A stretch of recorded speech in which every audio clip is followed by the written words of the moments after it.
The Rock That Wobbled by Daniel Sheringham. A little boy was playing in his garden when a rock fell from the sky. He saw the rock because it made a loud thump on the ground. He ran to pick it up and he noticed it was no ordinary rock. It was a shiny white crystal. The boy's name was Dan. He was excited and proud to have found the rock.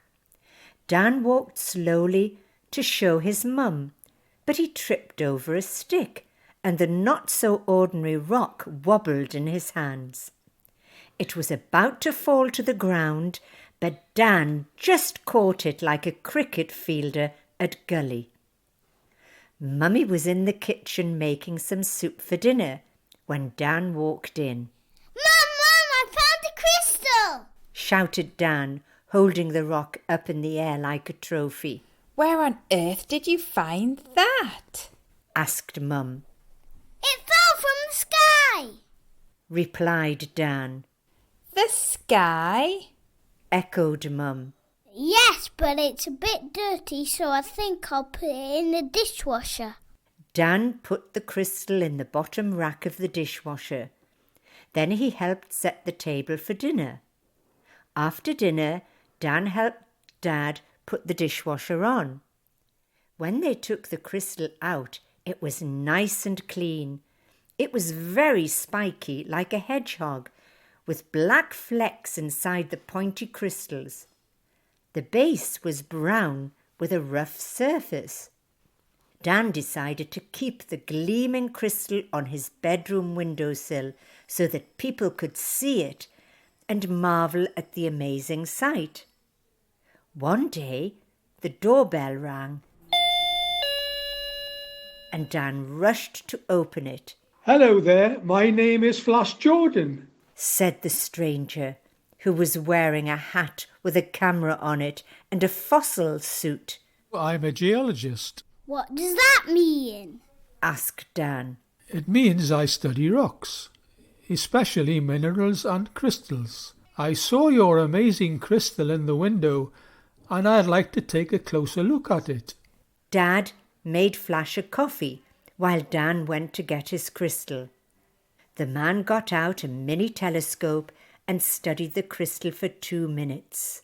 "Would you like to know where this crystal is from?" Yes, please, said Dan excitedly. "It's from a volcano that exploded millions of years ago." Dan's mouth opened wide with shock.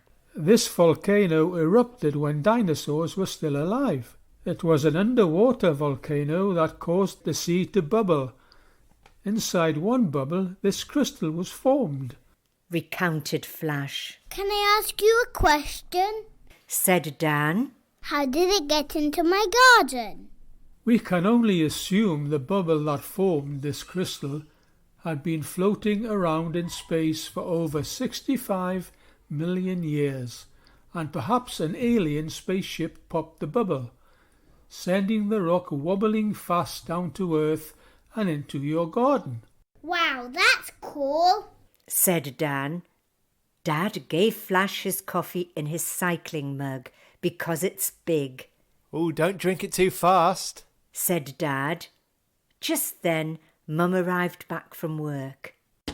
"I'm home," shouted Mum. Mummy, this is Flash Jordan, said Dan, pointing over to Flash, who slurped his coffee loudly. He's been studying my special rock with his telescope, said Dan. It's from the time of dinosaurs and came from an underwater volcano. "Wow! Is your special rock going to go into a museum?" said Mum. "We'd like to display your rock in the Natural History Museum with the dinosaur fossils. What do you think?" asked Flash.